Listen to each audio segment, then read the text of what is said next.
Hey everybody, welcome on our channel. In this video we are gonna see, what if Naruto was the billionaire and got harem with Raven? Part 2.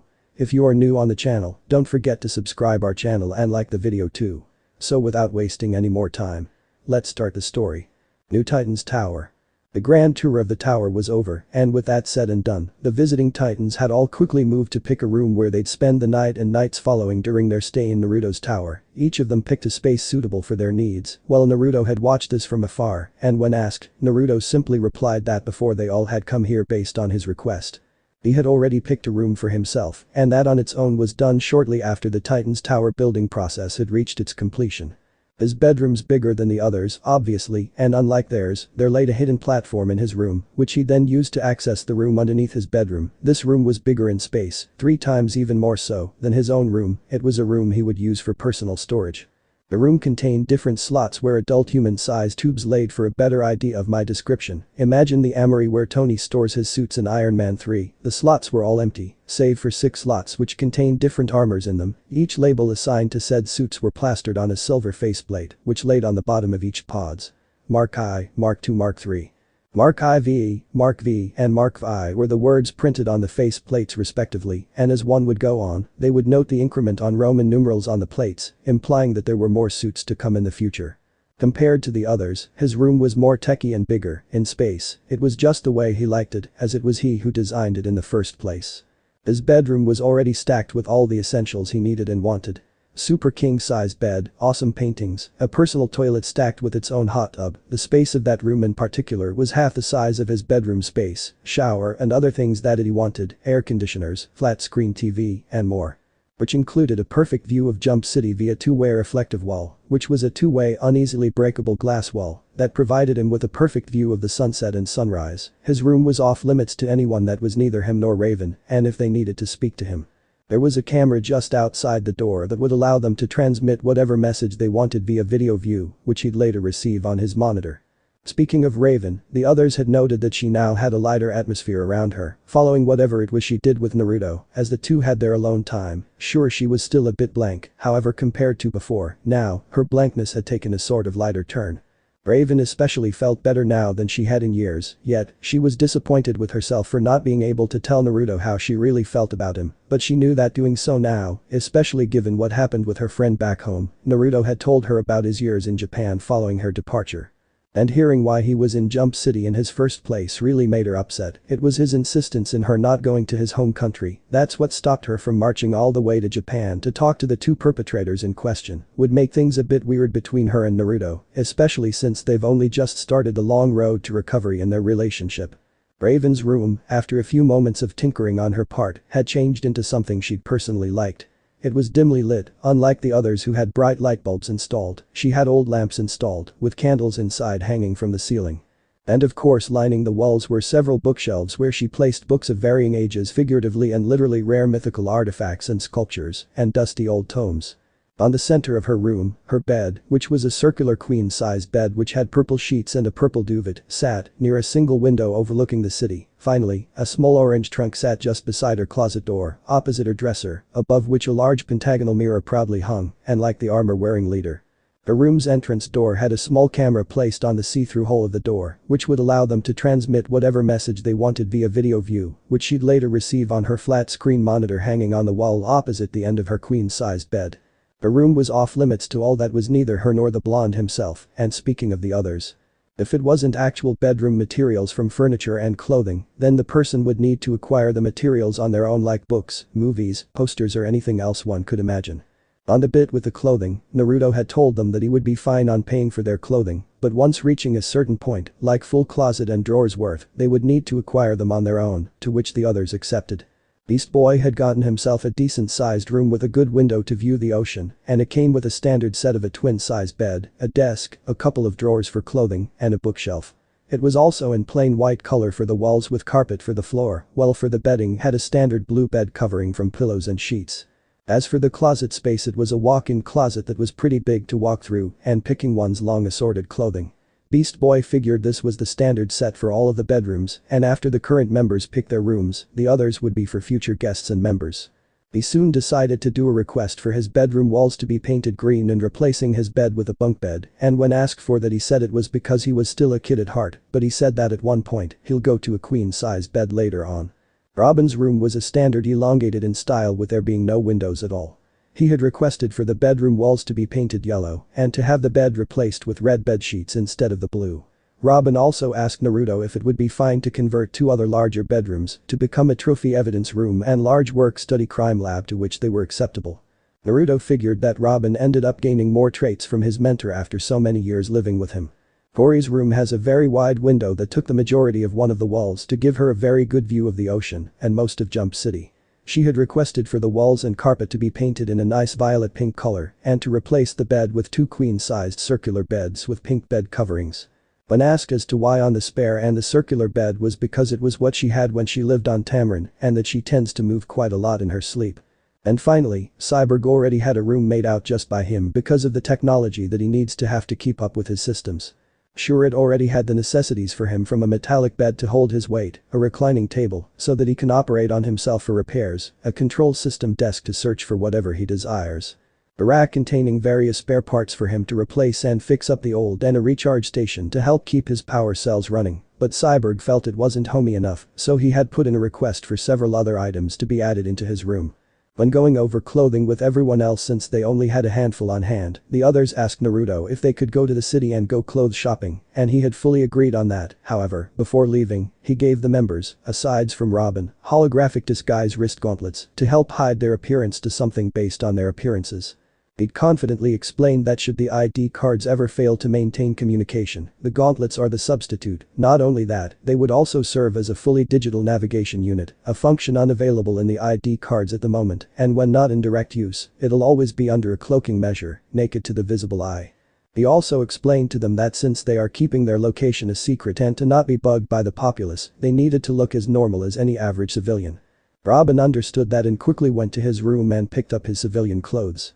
A green hoodie, a black jacket and pants, and finally a pair of sunglasses, and when asked why the sunglasses by some of the Titans, Robin had told just simply explained that it was for extra insurance. They left it at that. Cyborg ended up taking his old appearance before his accident, and it made him feel uncomfortable at first of seeing an old face after so long. He was still bald, yes, but he saw his other eye look normal with it being black to match his organic eye. Beast Boy ended up looking like a normal teenager, to which he noted of what he could have looked like before he gained his abilities. He had a tanned complexion, green eyes, and messy red hair and some freckles on his face.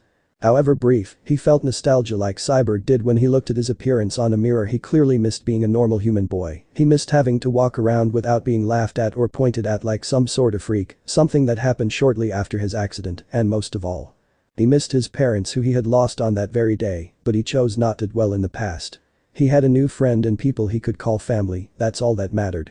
Starfire's appearance changed her eyes of taking away the green tint of her sclera to make them human in appearance, while her skin tone went from an orange-tinted color to a normal healthy complexion of a dark Caucasian female, and Raven, well, she had her hair changed to that of raven black with a few purple tints, while her skin tone went into a lighter complexion of a female Caucasian to replace the gray-tinted skin.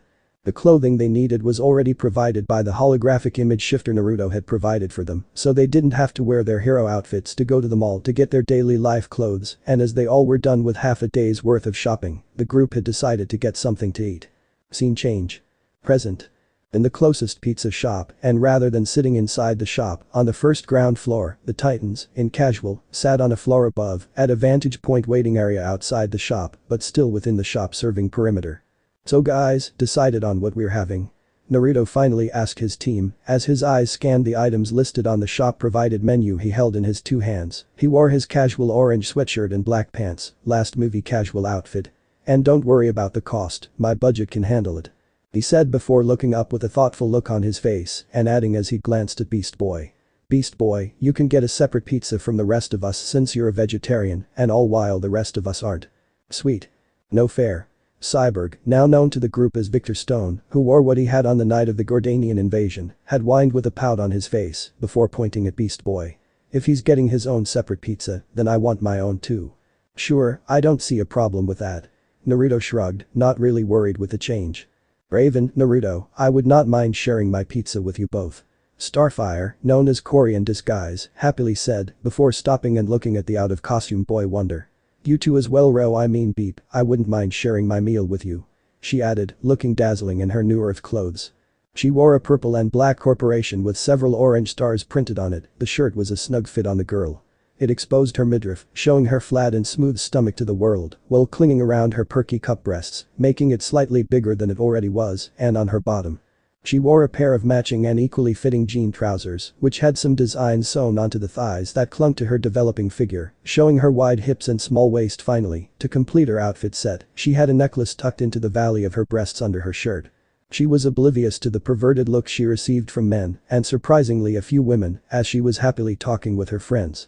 Naruto had noted some of these looks and discreetly used his telekinesis to make one or two things unfortunately happen to them each time they looked at Starfire like that, and no one noticed what he was doing well, no one save from Raven at least. She was understandably jealous of Starfire due to this fact, but didn't show it, although her tone held a hint of annoyance as she spoke in a small grumble. Can we please just order, or are we going to sit around and do nothing?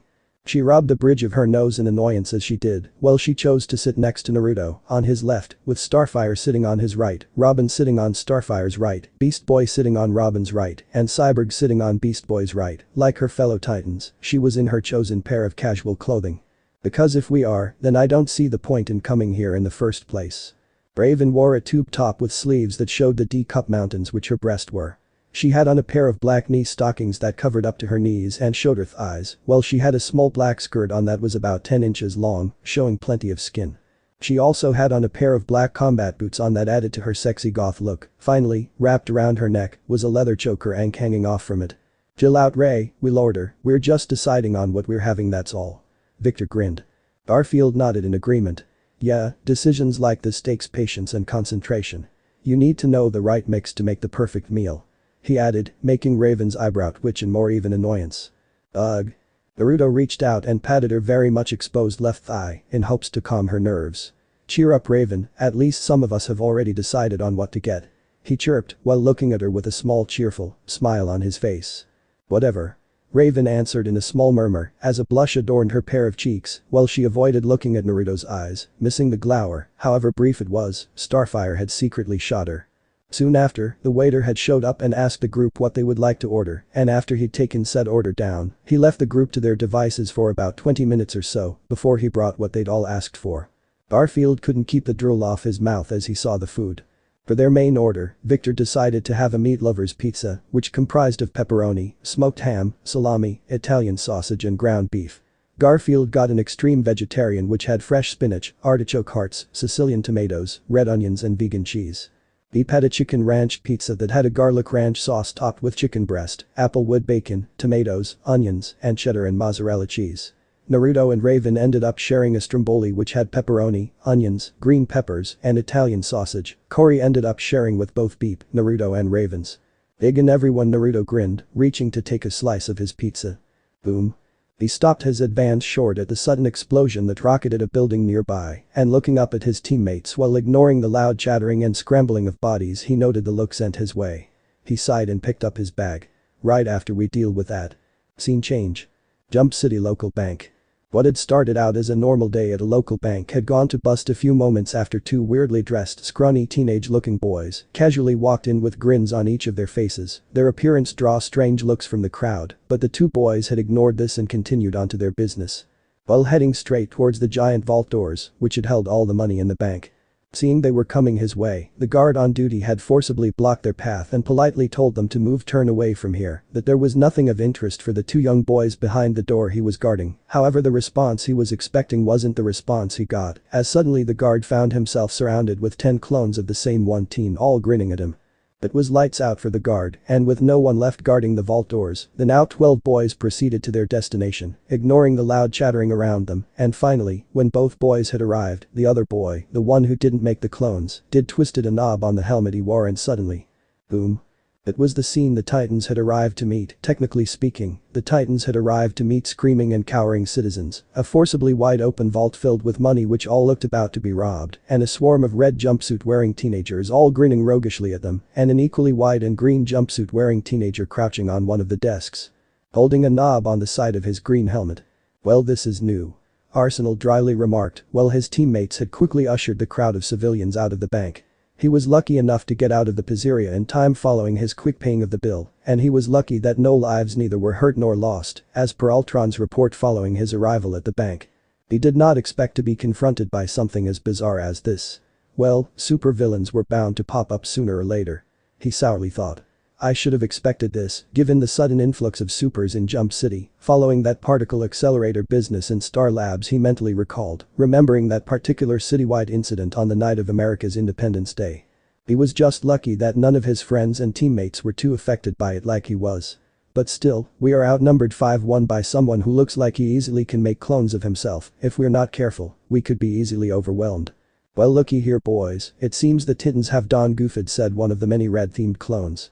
If they's thinking dat they can take on us Billies, then they in for a world o' hurtin', right Billies? Right. Came the unanimous response. Beast Boy gulped. So, any idea on how we're going to take these numbers out?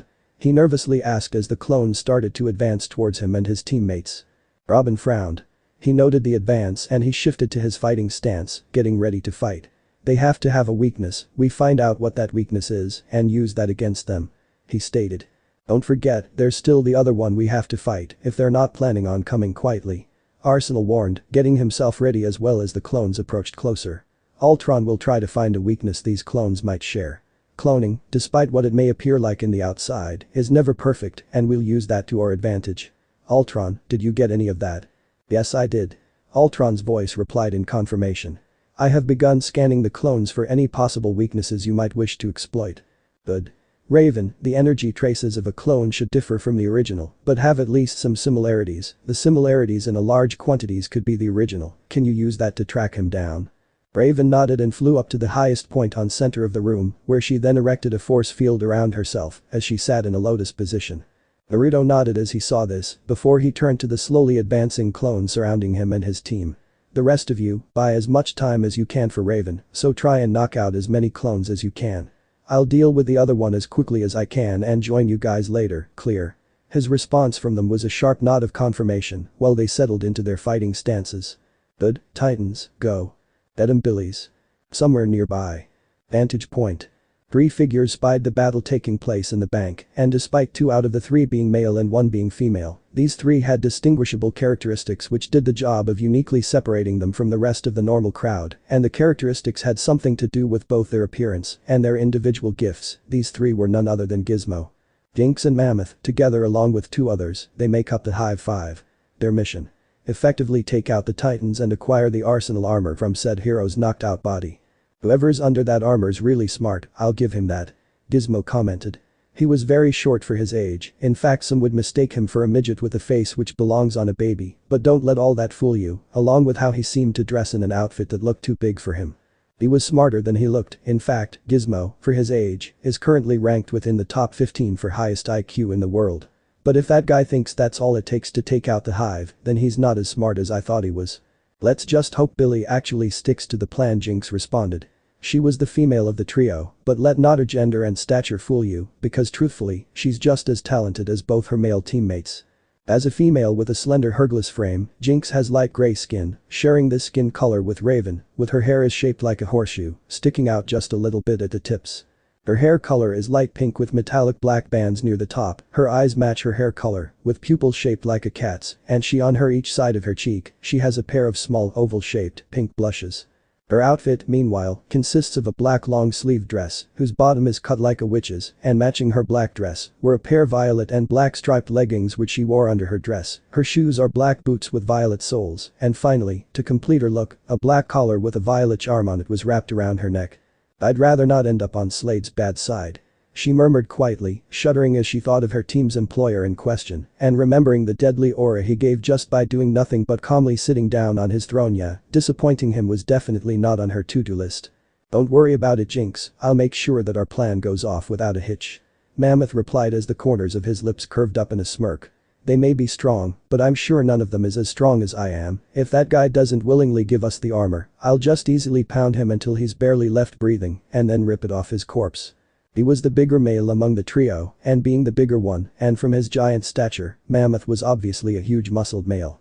He has long brown hair, which included brown goatee, and his eyes are white with no pupils. His uniform consists of a sleeveless black unitard with a yellow pattern going across his costume, and the patterns have circles sticking out, and completing said outfits were a pair of wristbands and shoes with the same yellow pattern.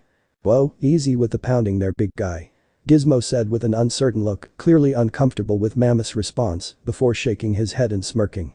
"It won't need to come with that, my plan's gonna work without an issue, alright." He was definitely certain of that, because not only was his plan precise, it was simple. You see Moore's skill to create any sort of situation in a busy location. The Titans would come rushing to save those injured and take out the bad guys. Billy attacks the Titans and wears them out with his seemingly endless supply of clones. That's when he, Mammoth and Jinx would strike and easily take them out. "I'm the one that thought about it, and you guys know that I'm the smartest guy around for miles." "Heh, yeah." Mammoth grinned before he pouted. "But sitting around and doing nothing is boring," he grumbled, and beside him, Jinx frowned. "Give me that," she said, snatching the pair of binoculars from a protesting Gizmo's hands. Her frown deepened a bit as she picked up Seymour being taken down by whoever's in that arsenal suit. Her eyes narrowed slightly. "I hope your plan involves Seymour's ass getting kicked around."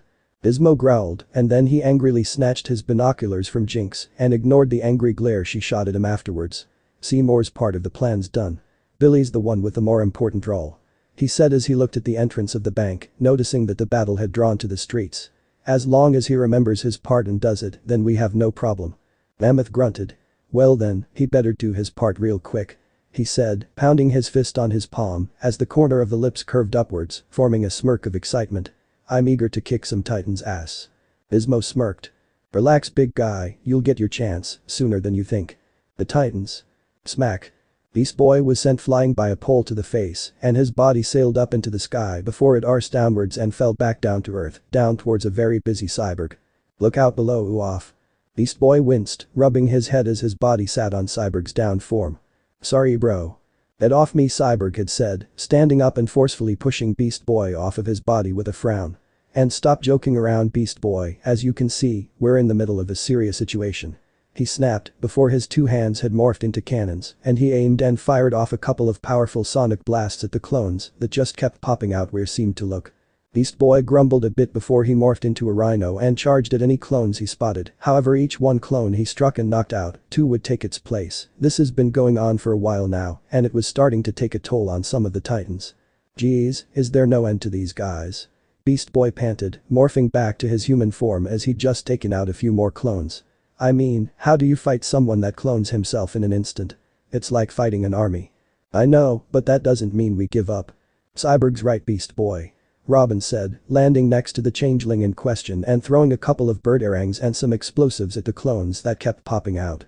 "Don't let their numbers intimidate you, remember, we have to stall them long enough for Raven to find the original." "And how long is that going to take?" Beast Boy asked, groaning, before he morphed into a gorilla and smacked a couple of more clones that were about to strike him. "Seriously, I'm starting to get tired over here," he stated, striking more and more clones that kept swarming wave after wave after wave. He was unaware that with this strategy, Billy's current objective was close to completion. In the bank, with Seymour knocked out and out of reach, both Starfire and Arsenal were swamped with a somewhat similar situation as Beast Boy, Cyborg and Robin, except unlike those three, not only did they have to fight off the clones that kept on charging at them, they also had to face the clones that moved to attack Raven, defending her while she did her thing. "Come on, pretty mama, ditch this fool and let Billy show you good time," one of the Billy clones had said to Starfire with a grin on his face, before another clone blinked into existence, followed by another two. Nah, ditch Billy and let Billy show you a good time." Starfire shuddered and smiled nervously. "I am flattered, really, but unfortunately I am not interested," she said, before she fired energy blasts after energy blasts at the clones that kept popping up and did her best to avoid the strike sent to her person. "If you give yourself up and turn yourself to the police, then I will be most pleased." Arsenal used his forearms to block a couple of hits from a clone attacking him. "Doesn't really work that way, Star," he said, while grabbing the hand of the clone that attacked him and firing a repulsor energy beam at said clone and the ones behind it, vanishing it out of existence. "You have to knock some sense into guys like this before they listen to what it is you have to say to them," he added before his chest plate separated and opened up, revealing a small arc reactor in the center, which fired a larger energy beam at some of the clones surrounding him and his two teammates. He cancelled the beam before it hit Starfire, then more clones phased into existence, each with a grin on their faces. "Ultron that weakness, I'm still waiting." "I'm already done." I've beepized the molecular structures of the clones I could gather, and I noticed that some clones are generally weaker than most. Weaker? Weaker how? Arsenal questioned, ducking under a strike from a clone and weaving through a couple of punches and kicks from more than one source before sending them back with an energy blast before he erected the force field around himself and Raven once more. Behind his two lenses, a 2D holographic screen had popped up in front of Naruto's face, showing him just what Ultron meant. It had Billy's image on the left side of the screen and some sort of complicated DNA structure with different labels rotating 360 degrees on the right side of the screen, and as he noted this and observed the readings, his eyes widened in realization before he suddenly smirked. "Oh, yeah, weaker like that, good work Ultron," he stated. Meanwhile, up above, Raven's eyes, which were glowing an ethereal white just a few moments before, had seemed to fade back into its normal colored pair, indicating that she was done with what she was doing. "I think I've found the original," she had said, levitating down to land behind Arsenal. "He's not in this building, he's hiding somewhere close, watching all of this from afar probably to keep himself safe." "Good work Raven," Arsenal's voice told her. "You think you can handle him while we keep these guys occupied?" he asked, and Raven replied with a yes. "Good, then go on, Starfire and I will handle it from here." Raven had teleported out as soon as he said that, and as he felt Raven's energy leave the building, Arsenal said to the Titan remaining in the building. "Starfire, get behind me, I'm going to end this in one shot." Starfire immediately flew to stand behind Arsenal, and when Arsenal noted this, he erected a barely visible force field, which was large enough to encase the two of them. "Looks like I'm going to have to send a check to the owner of this bank to pay for these damages," Arsenal thought grimly before shrugging and snapping his two hands together in a loud clap which echoed throughout the room. In response to this movement, the field surrounding him and Starfire had instantly expanded as it encased the entire room, easily pushing and crushing anything in its way including the clones and the furniture within the room. By the time the field had retracted back to where it came from, all the clones had disappeared. Raven had teleported into the room with an unconscious bound and gagged Billy Numerous and noted the damage with a raised eyebrow before turning slightly to look at a widened Arsenal and a surprised Starfire. "I'm not even going to ask," Raven said with a blank expression, dropping the body of Billy in front of Arsenal and Starfire just as Robin, Cyborg and Beast Boy walked into the room, also spotting the idea. Beast Boy whistled, eyes wide. "Dude, what happened here?" "It's nothing to worry about," Arsenal said, dismissing Beast Boy's question as he moved to pick up Seymour's body from the vault he'd stored it in. "Let's get out of here and get these two to the police, I can deal with all this mess later." He motioned to the mess as he'd said that, before leading his team out of the building. "Well, I for one, am glad that's over," Beast Boy commented with a sigh of relief, throwing his arms behind his head as he walked out of the bank. "I mean with the way things were going, if it lasted any longer I don't think I would have had the energy to keep up. Be thankful that at least we managed to stop this before it got any worse," Robin said, responding to Beast Boy's comment. "I mean look around." His hand simply motioned to the partially destroyed street they walked along.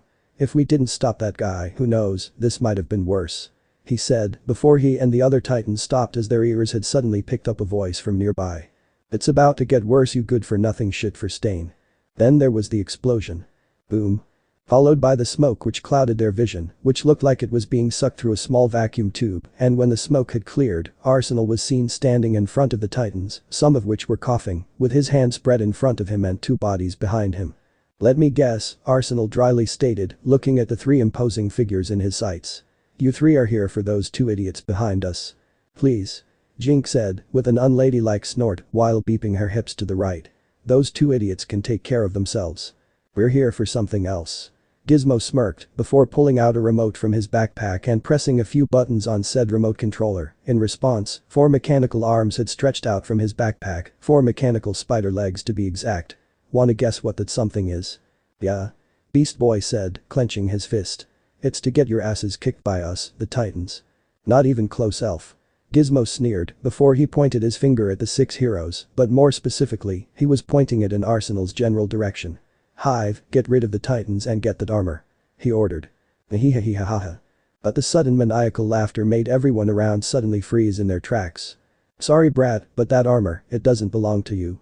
As he listened to this, Naruto frowned under his helmet. His frown deepened as he suddenly picked up how foggy his visibility and the entire street he was standing on had gotten. "Ultron, I need you to ugh." He grunted, whatever he was about to say was rudely cut as something was surprisingly strong enough to suddenly slam into him. His body was sent sailing across the street. "Arsenal." Whoosh. He faintly picked up his codename as body slammed through and destroyed a couple of cars before his back finally crashed into the wall behind him. Crash. Boom. Naruto closed his eyes and shook his head as the world around him suddenly spun uncontrollably before his body was then easily picked up from the ground. He was surprised that he was blindsided by someone who managed to hide from his senses. He was surprised that whatever hit him was strong enough to dent his armor, however slightly said dent was his armor was coated in what was admittedly the toughest material around, unbreakable and unbendable, yet someone or something had done what he thought was almost impossible. He opened his eyes to see his assailant. He found a pair of intelligent yet maniacal-looking black eyes staring at him. "It's very nice to meet you, Arsenal, or should I say Naruto Senju?" Naruto's eyes suddenly snapped open in an expression of shock, and his expression mirrored the glint in his eyes. How? His only thought. Looks like I hit the jackpot. Naruto took a deep inhale of oxygen before he breathed it out a long sigh and looked up at the dawning skies. "Well now, this is an unfortunate predicament," he dryly stated. His assailant's smirk had looked like it widened before he spoke. "I'll say. Okay, don't freak out at the slight possibility that somehow my secret ID might have been leaked," Naruto silently thought to himself. "Just concentrate on finding out the who and the why, since I already know the what that this man's after," he deduced after a few moments of contemplation. "I don't believe we've met before," Naruto had loudly pointed out in a calm tone as he looked back down to his assailant's bottom half-masked face. "Hi, I'm Arsenal, and I'm the guy who's gonna to kick your ass and enjoy it if you don't calm down and let go of me." "I'm impressed, kid," his unnamed assailant commented with an expression and tone confirming such. "Usually by now, people would have passed out from being this close to my presence. Oh, believe me, I'm close to passing out. And for you not to yet shows how much untapped potential you have. If we'd met on more acceptable terms, I'm sure I would have helped you realize it." "No," Naruto stated, his tone in a deadpan, as he couldn't actually picture something like that ever happening. "Even if we had met on other terms, I'm sure I would have still felt like kicking your ass, then beepus is complete," Ultron's voice said, interrupting whatever it was he was about to add in his sentence. "Multiple traces of the same residual dark matter detected, all of which bear the same energy as this man. Mr. Senju, I advise that you proceed with extreme caution. And I'm guessing that you're somehow responsible for all of this fog." Naruto finished, motioning to the fog around him as he did. "So what if I am? Well then, looks like I might have my work cut out for me," Naruto joked. "Ultron, please show this guy why it's shockingly stupid to face the two of us without backup," he said before he smirked as his assailant gave him a confused look at his statement. Then the insult was registered, and after, his assailant shortly growled and was about to reach for the hilt of the weapon that was on his back, but it was too late. A violent shock of electricity had jolted out of his arsenal suit and attacked the man in front of him. His assailant screamed, involuntarily letting go of him, his body no doubt feeling the effects of having more than 1,000 volts of electricity coursing through. Naruto had also noted that the fog had lifted as he could now see clearly with no visibility interruption. He looked down at his assailant. "Let that be a lesson to you, pal, and maybe next time your body wouldn't have to suffer what it just did," he said with a hint of smugness in his tone, before said tone changed to one of seriousness with an air of a similar kind as he knelt down and grabbed the shoulder of the kneeling man in front of him. "Now, either you're going to tell me what I want to know, starting with who you are and why you're after this armor," Naruto started, pointing a charged up repulsor right up to the face of his assailant. "Or you're going to get a repulsor blast to the face," he finished, giving the downed figure an ultimatum of two options. He was not going to openly question how this man knew his civilian identity. That would be a stupid thing to do, as he had no idea whether or not this man's claims were based on a bluff or not, and he wasn't going to confirm it yet. His assailant barked out a short laughter before it died down into small chuckles. "Hehe, I think I like you, kid, and just for that, I'll tell you my name," he said. "Make sure you remember it for as long as you live," he finished, grinning roguishly as he did. Naruto's eyes narrowed as he listened intensely. "My name is Titan's Tower." Minutes later. Recognized. Arsenal, 001. It was a soaked Arsenal that walked down the teleportation platform and towards the door leading to the meeting room after he was transported in, and as he did, his armor retracted into its default backpack state, revealing an equally soaked Naruto. As he walked, he noted Raven healing a surprisingly injured Beast Boy. He couldn't help but ask, "What happened?" "We got our ass kicked," Beast Boy grimly answered while Raven was mending his wounds. "Those Hive guys were tougher than they seemed," he commented, recalling just how badly he and the others had lost to the 3 Hive members moments earlier. "Don't forget, they were smarter too," Raven added, her voice was soft and cold. "They were able to anticipate and counter most, if not all, our moves," she said as she pulled back as she felt that she was done with Beast Boy's leg. It was humiliating. She murmured. What about the others? Where are they? Well, Cyborg flew off to who knows where and Starfire went chasing after Cyborg. Beast Boy supplied with a shrug. Don't know where those two headed off to. Naruto frowned in disapproval at Beast Boy's casual dismissal of his teammates before shaking his head.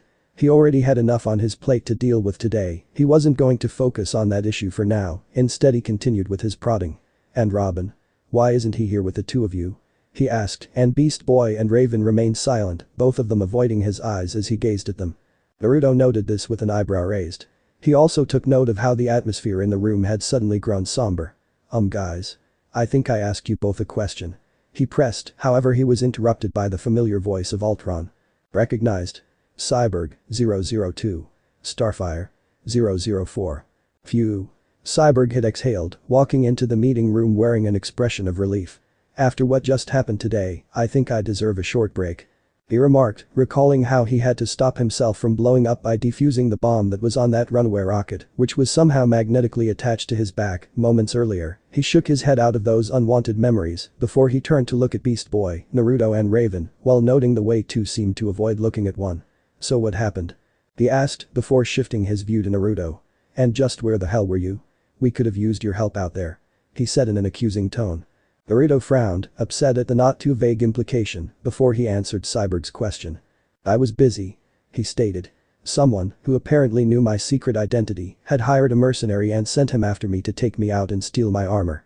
He clenched the hand holding his backpack on his shoulder, remembering the fight he had with the merc in question, while also remembering how badly he was outclassed and outmatched back then. I lost. Even with all the armor's capabilities, I freaking lost. I was simply too slow. He fumed. Dude, chill. Beast Boy said, unamused at Naruto's current state of distress and the reason leading towards it. Don't think you're the only one that lost today, we all have to eventually lose a fight sometime in our fight. He wisely stated in an uncharacteristic move. I should know. It's not the first time I've lost and I don't dwell on it bro, move on. Everyone turned to stare at the changeling. Beast Boy noted this. What? He asked. Naruto shook his head at Beast Boy's question. Nothing. He answered before turning around and walking away from the group. I'm heading to my room to get some rest, something all of us should do and have much of because tomorrow, we're going to train our asses off. He said, ignoring the whining and moans he heard from behind him. Someone should tell Robin when he gets back. He left the room after that and missed as Ultron had announced Robin's arrival shortly after he'd left. Titans Towers 9:30 p.m. Naruto stood and gazed. In front of him sat a suit of armor on display in its capsule, which currently sat on the platform at the center of his storage room.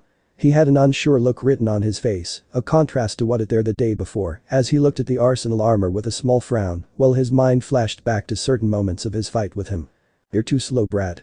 His assailant had said. How are you going to protect your team if you aren't fast enough?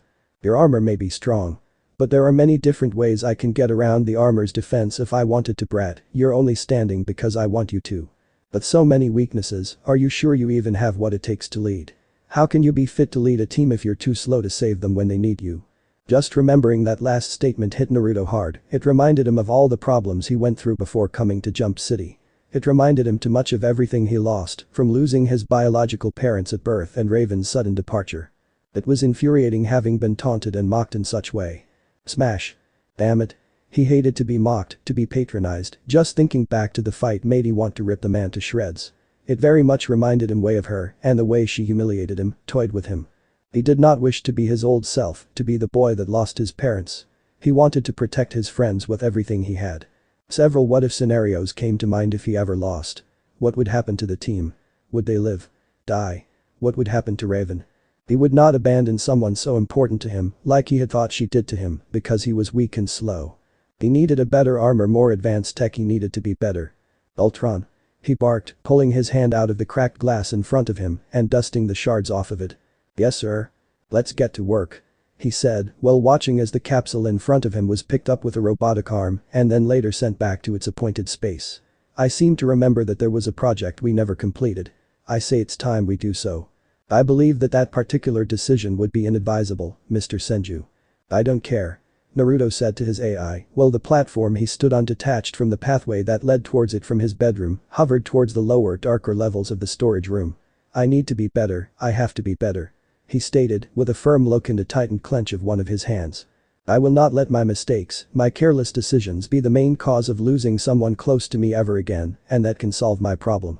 For your own safety, Mr. Senju, I urge you to not make a second attempt at recovering a piece of that from Wakanda. Ultron's voice had advised. Or have you forgotten what happened the last time you made an attempt to borrow it from the king? I haven't forgotten, Ultron. Naruto responded, wincing as his hand had grabbed his shoulder where a scar once laid, one he'd received from being stabbed with a sharp-ended spear, a thing that happened because he got caught attempting to steal it, not one of his brighter moments. First off, he was sort of shocked that he would even consider doing something like that. Heck, he wondered what he was even doing in Wakanda in the first place when he should have been busy with having a good time since it was his summer vacation, and second, for a city which had looked primitive from the outside, they had some advanced technology. He was lucky that they weren't able to track him down soon as he escaped. Of course, he hadn't left Africa without a souvenir, not counting his wounds. He had obtained the smallest chunk of their NarutoxTeenTitans metal from Spearhead that had been driven through his shoulder. Sure, the piece was not as much as he wanted it to be, but it was enough for any one of his future projects. Naruto shook his head. Anyways, we won't be returning to Wakanda anytime soon, Ultron. Instead, we'll be taking the self-sufficient route and make our own NarutoxTeenTitans metal once we properly mix the right components, of course. He said as if it was some big reveal. In fact, why stop there? With our success after, we could perfectly make an all-new and powerful metal by perfectly combining the best halves of the limited adamantium and NarutoxTeenTitans metal we have, and with the result, we could make the best arsenal suit in existence. Sir, I truly hate to burst your bubble, but it is nearly impossible to fuse these two metals, much less recreate them artificially. Ultron's voice told him. Naruto waved him off as the platform he was standing on had levitated into some sort of physics and chemistry lab mixed into one. He then got off from the platform and walked towards one of the tables in the room where he placed the items need.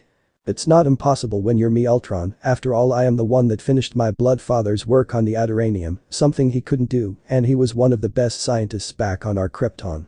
Naruto said with a smirk as he reached for a pair of goggles which were placed on the table in front of him. Now enough chit-chat, it's time to get to work. He ended as he put on the necessary clothing for his experiment and slapped his goggles on before he grabbed all the items needed and eventually got to work. He wouldn't be seen for hours to come. Scene change. 14 hours later, next day. Yo, have any of you guys seen Arsenal? Cyborg wondered, flipping a pancake with a frying pan as he'd asked. Since it's like, 12 noon-ish and we haven't seen him at all. Must still be sore from yesterday. Beast Boy said, shrugging uncaringly. Dude seriously needs to take a chill pill. After a day like yesterday and a long night, the rest of the Titans had finally woken up to a bright morning where most chose to forget about the beating they received the day before. But it had seemed that not all of the Titans felt this way, as some were still mellow about their loss. Naruto and Robin were perfect cases of this. However, unlike Naruto, Robin had at least not only shown up, but he also had the decency to greet them, which was something Naruto hadn't done quite yet. Some were not bothered by this, as they either didn't care or they were busy with something else currently occupying their time. However, some others were, and Starfire was one of those people. She currently was paced around the room in concern with an expression of equal emotion on her face as she asked, has no one gone to his room to see how he is doing? I'm sure he's doing alright, Starfire, he just needs some time to himself. Raven coolly said, meditating silently to herself, and while her face lacked the emotion to show it, inwardly, she was just as concerned over Naruto as Starfire was. However, unlike Starfire, she, Raven, had felt out for Naruto's energy shadow walked to where she'd felt he was. Just to see how her childhood friend was doing, and well. In a scarcely lit room, a pool of shadows rose up from the ground, and once the shadows had separated after reaching a certain height, Raven's cloaked figure had revealed itself. She gazed around the room looking for where her friend was, however because she had teleported in a poorly lit room, she could barely see anything. Therefore, she had used her magic to absorb the shadows in the room, brightening it enough to locate where her friend might be. Moments later, she found his form hunching over something. Behind a wall made of what looked like a wall of thick glass, and on his right hand, he held a welding torch which was currently cutting through something. There you are. She muttered before walking towards him, and as she did, she noticed that Naruto seemed to be working on something very important, or maybe another new armor. If she were judging by all the tools scattered around the table and the parts around the room, she could not see much of what he was doing, since all she could see was his back. But she had taken note of the parts that were already built, from the pair of legs by his feet to the torso which hung nearby, being held by several chains, to the arms which were off to his side. She shook her head as she stopped in front of the door and quirked an eyebrow at the button in front of her. She pushed it and spoke into what looked like an intercom speaker. Naruto. She called out. Can you please let me in? My magic can't pass through the glass. Naruto had flinched at the loud noise and stopped his work before pulling off the protective mask on his face and dropping the welding torch beside him after switching it off. "Raven. What are you doing here?" he asked. "You missed dinner last night and breakfast. I wanted to see if you were alright," she answered him. "It's not healthy to work for long hours without eating something or taking a break." "It's fine," Naruto replied, waving Raven's concern off. "I don't really need to survive and I can go on for more than 24 hours without sleep," he explained before grinning and moving to the side and picking up a red and gold helmet and showed it to her. "But check this out." Raven had picked it up from him and inspected it, trying to look for what it was Naruto was showing it, and from a normal perspective, she saw that the helmet on her hands was very similar to the one he wore with the arsenal armor. "What am I supposed to be looking for here?" "It's the same as your other helmet," she told him. "There's nothing different." "Oh my dear sweet gullible Raven, that piece of tech you're holding is very different from any one of its predecessors," Naruto said, chuckling at Raven's eyebrow twitch, to which he silently muttered cute before grabbing the helmet back from her. 1. This helmet offers more functionalities, and 2. It's much lighter, something which allows easily mobility. 3rd, you see the blue spot here? On the part which connects to the base of the neck? "Yeah, why?" she asked as she saw him pointing at a center spot on the back of the helmet close to the bottom. "Think of this as an extra eye for me to use anytime I want," Naruto explained. "Meaning with this, I'll literally have eyes at the back of my head." "You seem to be going all out with this armor." "Yup." Naruto grinned at Raven's bland look. "I'm going to make this armor my best one yet," he said before smirking. "Who knows? With this, I might even take on the entire force of the so-called Justice League and win," he joked. Raven's lips curve into a small smile at this, knowing the outcome of that battle, despite him phrasing it as a joke, because she knew her friend was smart enough to find out the weakness of each of the members of the Justice League and use it against them if he wanted to. He, after all, found a way to block out her magic in a constricted space. It's because of that she wasn't able to port into this specific area of the Titan's tower. She liked that her friend was that smart and open-minded. "Hey, Raven, are you in there?" Naruto asked, snapping his fingers in front of Raven's dazed-off face. "Are you with me?" "Yeah, cough cough, sorry about that," she said while clearing her throat to hit her embracement at how stupid she might have looked a few moments before. "What were you saying?" Naruto quirked an eyebrow at this before shaking his head. "Don't worry about that, babe, besides, thanks for checking up on little old me," he told her before he reached out and grabbed his welding torch protective mask. "But I need to get this done as quickly as I can, and don't worry, I'll let you know when I'm done." "Sure, whatever." Raven blushed at her crush calling her babe before seeing him get back to what he was working on while tuning everything else out. She had immediately taken this as her cue to leave. "I'll see you later," she said, and Naruto waved her goodbye with his unoccupied hand as he heard that. With that, she left the small space and had heard the glass door shut up behind her shortly after she walked out. "So just give him that and I'm sure that he'll show up eventually." Raven muttered that last part out before returning to her meditation, knowing that her conclusion would sooner hit the proverbial hammer on the nail rather than later. "Whatever, I'm glad he's busy with you now, whatever it is he's doing," Beast Boy said, ignoring Raven's meditation as he ate a plate of tofu eggs and bacon brunch. "I'd rather just relax all day than bother myself with that training," he stated, putting air quotes at the training part before he had shuddered just at the mere thought of doing all that work. "I do not understand, friend Beast Boy," Starfire said, floating over to the changeling. "Why is the mere thought of training upsetting your insides?" she asked, noting her friend's discomfort moments earlier. "Or are you sick? Do you need any medical attention?" "I'm fine, Star," Beast Boy said, waving off his alien friend's concern. "I'm not just that fond of all that training like Robin or Arsenal are. Not all of us are workaholics like they are." "I heard that, Beast Boy, and for your information, being a workaholic isn't as bad as you are making it seem." Naruto's Arsenal's familiar voice spoke via Titan Tower intercommunication system, startling those that listened. "Dude, don't do that," Beast Boy said, panting after nearly choking on some food. "Seriously, I nearly died from choking." "Stop exaggerating, Beast Boy, you're perfectly fine," Naruto's voice had said. "And yes, I can see you from where I am. The tower is wired with security cameras in different strategically decided areas, that way I'll spot if there's any intruders in the towers." "Good to know," Cyborg said, already knowing of that particular function since he partly helped with the installation of the security system. "But is there any reason you're talking to us through Titan Tower intercom and not Ultron?" "Why yes, there is," Naruto's voice said. "But instead of telling you why via Titan intercom, I'll tell you in person, but first Ultron, beam them all to the simulation room please." "Understood." Ultron replied in his usual monotone, and moments following the request, Raven, Beast Boy, Cyborg and Starfire noticed that their skins had started to glow, a holy blue. Beast Boy started, "Hey wait. Scene change. Simulation room. A minute." Beast Boy's sentence was cut off because he and the other Titans had been suddenly teleported from the kitchen area living room to a cubicle-shaped room that was nothing but pure white in color. The only thing that seemed to mess up the one singular color scheme was a smirking Naruto, who was currently standing in front of his 5 teammates. Robin also was beamed into the cubicle room all the from his personal training gym, and Kirk currently had on a casual set of clothing which consisted of a dark gray shirt which had showed off some of his muscles. The pair orange pants along with a pair of dark gray and dark blue, stripped sneakers on each of his feet. His smirk was accompanied with an eager expression on his face, while his 2 hands were crossed over the brightly glowing circle, which rested exposed on the middle center of his entire chest. "Sup?" Naruto greeted with a small wave. "Hope you all enjoyed the ride." He quipped. "We didn't." Beast Boy yelled, before muttering quietly to himself, "Take the fun out of teleportation, why don't you?" Robin then stepped forward, ignoring Beast Boy's answer. "Hey, Arsenal, what's with that thing glowing on your chest?" He was the one to finally ask the question on most of their minds, with a look that was somewhere in the middle of observing and calculating. "Because it awfully looks like some sort of power core if you ask me," he mused. "And as far as I'm aware, you aren't a robot or a cyborg. If I went into the details, you guys wouldn't understand half of what I'm saying." Naruto mused, grabbing his chin his thought. "But you're essentially right, Robin, the arc reactor, that's its actual name by the way, is essentially what's keeping me alive at the moment," he explained. "Got into a bad accident a few years ago, this is the result." "Are you sure you are alright?" she asked in full concern, floating over to Naruto, pulling his face over to her, looking into his blue eyes, his hypnotic blue eyes. "Does it not hurt?" Naruto shook his head and pulled Starfire's hands away from his face as he looked at her. "No, not really," he said, rubbing the core on his chest. "Plus it's kind of useful in the long run if you think about it."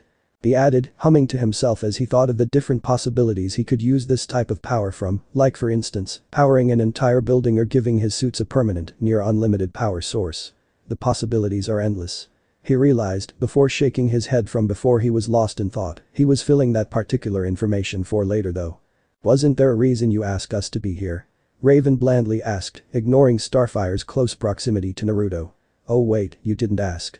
"True, sorry about that, but you're right," Naruto said with a grin before he paused and had a serious expression on his face as he suddenly snapped his fingers. In response to this, a green light had scanned the room twice. "Ultron, set course objective simulation. Hive, difficulty 7. Understood." The room suddenly flashed once and changed into an exact replica of Down Jump City, then moments later, 5 blank-faced robots had rose from the ground before the images of each of the 5 robots shifted and changed into exact replicas of the 5 members of Hive the team had fought the day before, with blank expressions on their faces. "Please don't tell me we're doing what I think we're doing," Beast Boy groaned. "Yesterday, we were caught off guard by these group of people that call themselves the Hive," Naruto started to explain as a 6th blank robot had rose from the floor directly in front of the 5 Hive robots. "And I was ambushed." He paused as the image had shifted into the very familiar visage of the man he faced the day before. "By this man." "Whoa, talk about scary," Cyborg said with a whistle, walking over to the robot in question. "He got a name?" he asked. Naruto scowled and angrily clenched his fist as he was walking towards the LMD. "He calls himself Zabuza Mamachi." He started with a small growl. "He's an expertly trained mercenary from Japan whose primary and secondary element is water, meaning that he could create it, control it, absorb it, flow with it, and so on and so forth," he stated. "One doesn't get that good with those abilities in just 5 months. My guess, he's had access to his metahuman powers longer than that, only for it to have been upgraded from the citywide flare caused by the incident. His powers all including but not limited to shapeshifting, density manipulation, elemental camouflage, elemental projectiles, atmospheric water absorption, vapor creation, elemental teleportation, enhanced senses, super strength, super speed, elemental clones, elemental prison, and finally, elemental flight. That's all I can list off the top of my head." Naruto had ticked his finger each time he listed an ability of his assailant. He looked at his team with a frown. "He might have access to more than that, and because of that, we can all note that he's no regular Rouge," he stated. "He's going to be the first one to be listed as a high to possible low S-class threat. If you ever meet him, do not engage him on your own, call for backup as soon as possible." "Understood." Robin said, with an understanding nod, as he could clearly see the logic in Naruto's reasoning and conclusion. He also appreciated that the blonde-haired leader's observation was shared with him and the rest of the team, despite him being dragged away from his training, something of which he would like to get back to as soon as possible. But that doesn't fully explain why we're all here. I'll get to that in a minute, Naruto said, in response to Robin's query. But there's something I need to do first. And what's that? Raven asked, already having an idea of what his answer might be. This. Naruto smirked, and before they knew it, the outfit Naruto had worn had completely morphed into a gold-colored neural interface undersheath, which both covered his body from his head down to his toes, including his fingers and his flexing muscles, as the sheath had seemingly clung to Naruto's skin. The only two places exposed at the moment were Naruto's face and the glowing core in the center of his chest. This sheath was different from the undersheath they'd seen him wear on the day Gordanians invaded, but it seemed whatever it was Naruto was doing wasn't done yet, as stream on nanites poured out and clung to his body like a second, well, third, skin. It looked like they were almost alive in the way they moved and adapted themselves to his body.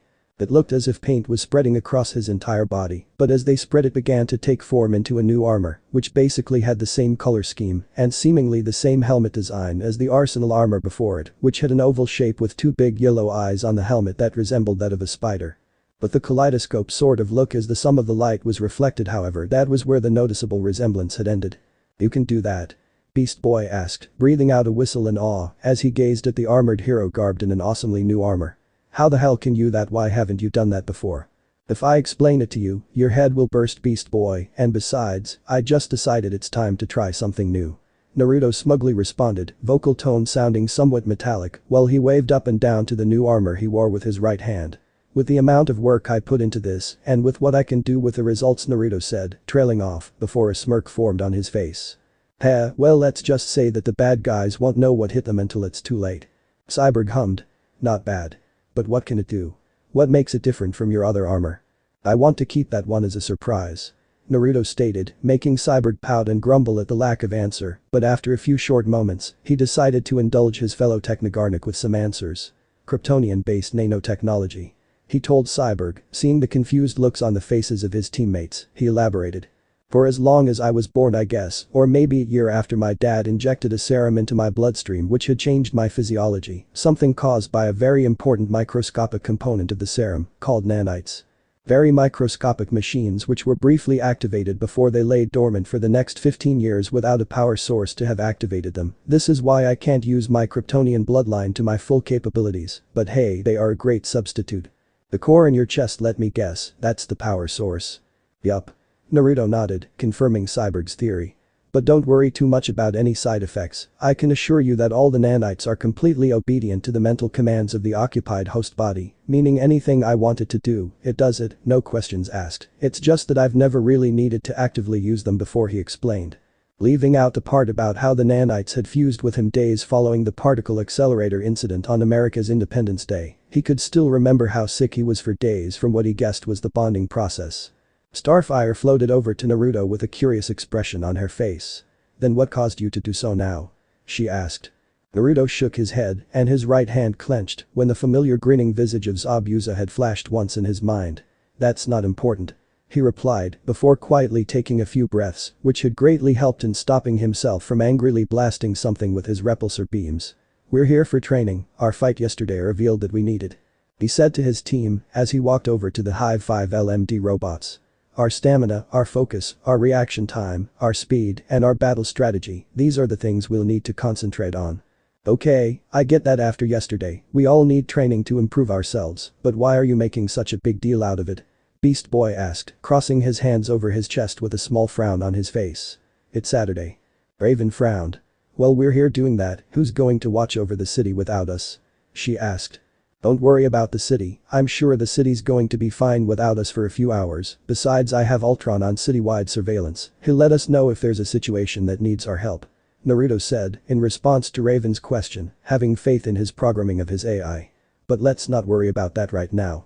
He added, as different 2D video squares had popped up, all of them around the room, showing a video recording of yesterday's fight. I hacked into different security and traffic cameras all over downtown Jump City and managed to dig up and piece together different pieces and recordings of the fight we had yesterday. Dude, what's the point of bringing this up? Beast Boy said, scratching his head in confusion as he watched the videos presented to him and the others. We were there, so of course we know what happened. Naruto frowned at Beast Boy before he tapped the squares in front of him, increasing their size and stabilizing the screen resolution to the new setting as he did. I remember that part of being a hero means that we do our job and keeping our city safe for people to live in. He stated, crossing his hands over his chest. That includes limiting the attacks to the public buildings, roads, and infrastructure. After all, people need homes to properly sleep in, and businesses to run and safe roads to drive on. I'm looking at you, Beast Boy. Beast Boy gave a nervous laugh, scratching the back of his head with an equally nervous look on his face. Yeah, you saw that? He asked before he winced as images which highlighted him destroying things here and there had popped up. Sorry, he quietly muttered. I'm not the one you should apologize to. Naruto scolded, looking down at the cringing Beast Boy. Even if I didn't bring this up, you should have known better and been more careful with this sort of thing. That goes for the rest of you guys as well. He said, looking at the rest of the Titans as he did. Dude, I hope you're including yourself in that bracket. Cyborg scowled as he remembered few times Naruto himself had accidentally destroyed properties and roads as he took down different lawbreakers days after days after days. Because I seem to remember times when you caused as much damage as we did. Of course I'm not, but at least I use what I have in my own money to pay for all the damages I cause. Naruto answered, fixing his mask over his face as he did. I have to do that each time part of the city gets destroyed because of us. I may be rich, but that doesn't mean that my money won't run out eventually. He warned. We're all here to work as a team of 6, not as separate individuals like we did yesterday. It's time for us to begin working as the team we are, the inspiring team we should be, one well aware of our limits. And this just got boring again. Beast Boy thought, with a bored look on his face as he managed to drown out the rest of Naruto's speech before he sighed and glanced up to his friend, standing with an equally bored expression. See, even Cyborg's bored too. He pouted. I don't want to stay and do some crummy training, I rather play video games or go to the movies. Unfortunately, I can't do any of those on my own, he smirked as a plan slowly began to form in his head. Anything beats work on a Saturday, I mean seriously, who does that? He looked to his left, then around, before his elbow carefully nudged Cyborg's elbow, catching the Technorganic human's attention. Hey Cyborg, what do you say we both ditch this and go play some video games? He asked as he was quietly whispering to the ear of his friend, hoping his voice wasn't heard by a certain blonde someone he didn't want hearing it. Huh. Come on, I know you want to. Cyborg looked up at Naruto and then glanced back down to his animal morphing friend. Damn straight. He whispered back, his hand was over his mouth while he did. I can't call up some extra LMDs and program to act exactly like us, and we're golden. He explained, shifting his glance up to the still conversing Naruto before it went back down to Beast Boy. All I need is the right moment of distraction to make the call and then the switch. He was interested in computers and training from time to time, sure, but it didn't mean that he wasn't going to turn down an offer to ditch the two once in a while play video games with his best bro. I can help with the distraction. Beast Boy whispered back, excited. But are you sure the robots can cover for us? I mean, I haven't really seen them in action. Can my double really replicate my animal morphing? He asked, worried about that small part as he didn't want to be busted so early into his plan. Of course. What do you take me for fool? I helped build them, bro, and I've tested them. Cyborg replied, grinning. In fact, I've already set up the perfect pair of duplicate bots for this exact situation. Dude, you're awesome. Beast Boy said before he and Cyborg bumped fists, equally grinning at each other as they did, and at that moment, it seemed that Naruto's monologue reached its final stages. Alright then, let's get to work. I've already programmed the LMDs to act and react to a specific code phrase, Naruto explained, seemingly unaware of Beast Boy and Cyborg's private discussion and plan. And remember what I explained earlier. I programmed the LMDs to be smart enough to realize any weaknesses, visible or otherwise, and properly respond to it in a way that's advantageous to whatever their end goal is set to be. Everyone got that? Good. He stated before looking up at an intercom speaker. Ultron, start the simulation. Understood, sir. Ultron responded, and all 6 of the LMD's eyes glowed blue following said response, and before each got into their various fighting stance, seemingly waiting for a signal to charge, Beast Boy and Cyborg looked at each other with smirks on their faces, then Beast Boy decided to speak up. Hey, hold up, I have a question. He said, looking at Naruto and rubbing his chin with a hum in his tone. How are you so sure that these duplicates are the real deal? I mean, won't they smash easily? I hate to say it, but I think Beast Boy Doze has a point there. Robin mused. What are the LMD made of? Can they withstand lethal attacks? He queried, wanting to know the weaknesses of his opponents. He needed as much as possible if he was going to secure a confident win. Naruto sighed before he began another lengthy explanation of his robot's exoskeleton metal components, while Cyborg smirked at Beast Boy's distraction before he had snuck away and quickly summoned the two robots that he made to be the perfect duplicates of him and Beast Boy.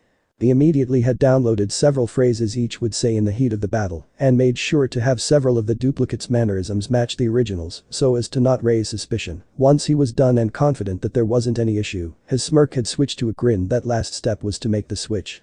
Just need to do one more cross-check of the programming, he thought silently to himself as he typed in a few squares on his gauntlets while tentacles from said arm latched onto the neck of his duplicates.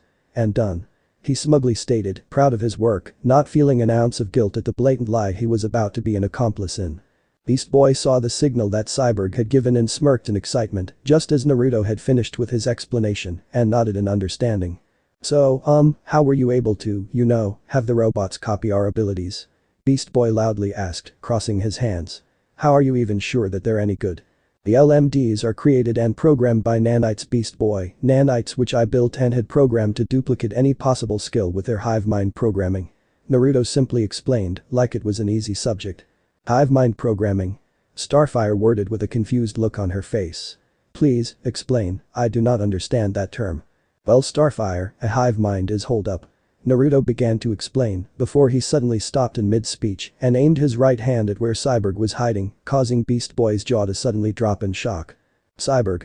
Boom. Naruto pulled his arm back after it. The building Cyborg was hiding behind had exploded from the shockwave resulting from his attack before it then disappeared into nothing, revealing a still shocked Technorganic whose skin was as pale as a white sheet of paper. Dude, what the hell was that for? Beast Boy asked, suddenly getting all up on Naruto's face. He could have gotten hurt. No, he wouldn't. Naruto said, crossing his hands over his chest while he tilted his head down to face Beast Boy's angry face. I control everything in this tower, I knew what I was doing, and I overheard what you two had called a plan. He ended, adding air quotes at the word plan, and watching as Beast Boy suddenly went from angry to nervous in an instant. Did both of you really think you could pull one over on me? But still, was that really necessary? Robin asked, frowning at Naruto. Couldn't you have found a better way to have dealt with that? He added, looked from Naruto to Beast Boy, then to a still shocked Cyborg. My babies. Cyborg wailed, finally out of his shock. Naruto smirked, but none could see it as it was hidden behind his helmet's mask. Yes, I could have. He responded to Robin, not even speaking to the sobbing Cyborg. But then they would not have learned that you can never pull one over on me in my tower and simply get away with it. He added, before looking back down to Beast Boy. Oh, and by the way, all those games you planned on playing. Yeah, I just got rid of them. He said. Raven looked at the defeated Beast Boy with a cold look on her face, not feeling sympathy for the two that tried to do what they were about to do. I could have told you that your plan wasn't going to work, but I knew you wouldn't listen. She said, crossing her hands over her breasts, while Starfire wore a lost expression on her face. I believe I am confused. She simply said.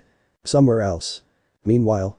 In the far regions of space, usually filled with a void of darkness and its surrounding stars, a lone humanoid figure who currently flew at FTL speed capabilities via space at the moment is currently being chased by machines looked like cones with tentacles. There were at least 10 of them on its tail, and it was moving as fast as it currently could.